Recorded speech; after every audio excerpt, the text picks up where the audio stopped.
In the classroom, we demand focus. In rehearsal, students practice it.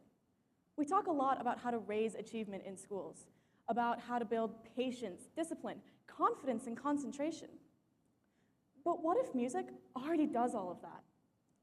Why do we call it an extracurricular when it's one of the most important and undervalued ways to foster academic excellence? The truth of the matter is that music is so much more than an extracurricular. It's an art form, a catalyst for human potential, and a way to encourage the kinds of students we so desperately want to see. Students who are focused, persistent, who innovate and create, and who understand the value of work and patience. Now, I may be a bit biased.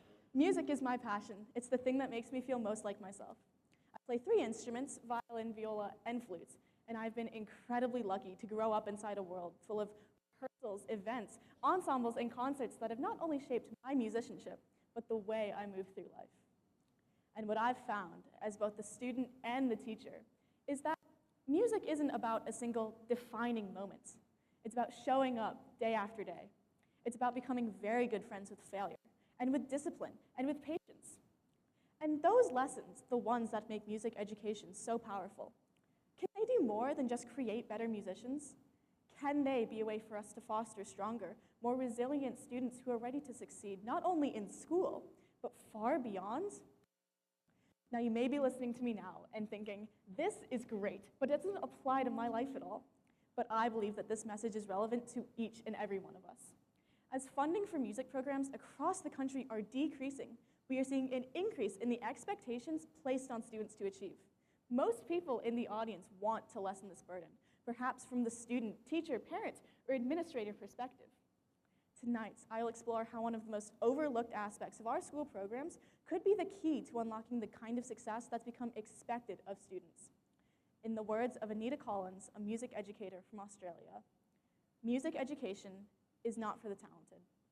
It is not a luxury, it is not a bonus. It is not a nice thing if there was some extra money.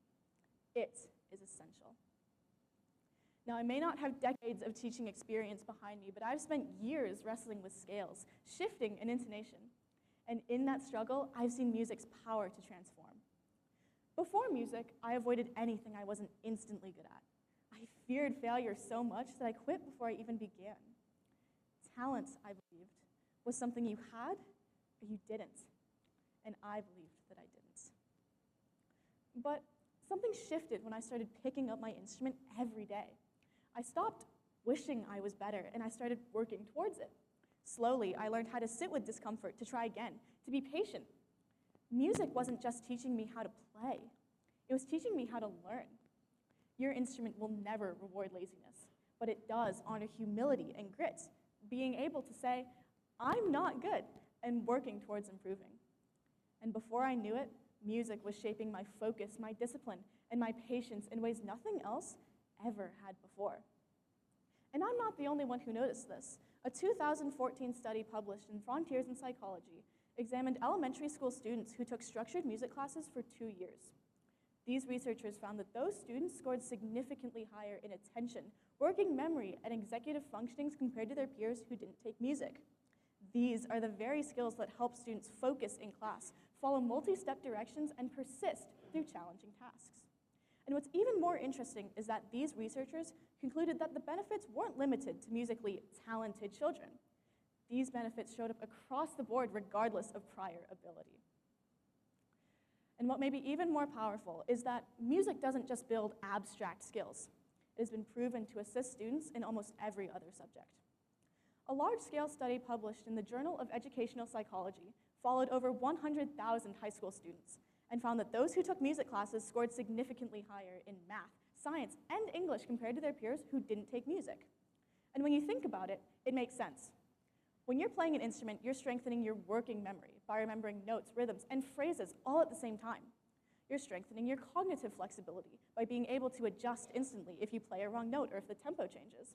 You're developing self-regulation by staying focused for long periods of time, even when you're frustrated, tired, or bored.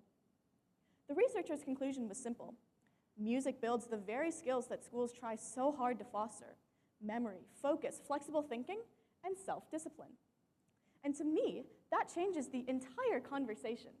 Because when schools cut music programs thinking they're just cutting an extracurricular, what they're really doing is cutting one of the most valuable tools we have to support student achievement in every subject.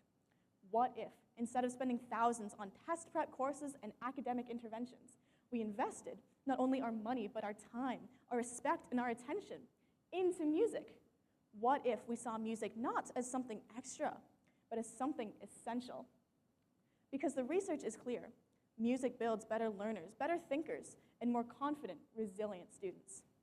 And that's something that every school wants to see. And what's another way that music can impact our students? Even more important than academic greatness is what it can do to students' sense of identity and self-belief.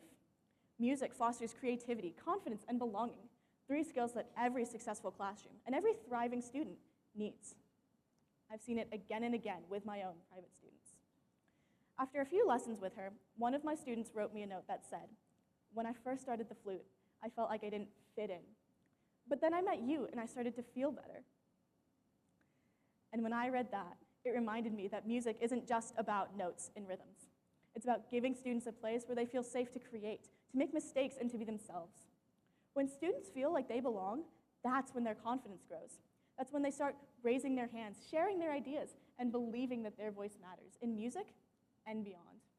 Because music forces you to put something of yourself out into the world. Every note you play is yours. Every interpretation you bring to a phrase is yours.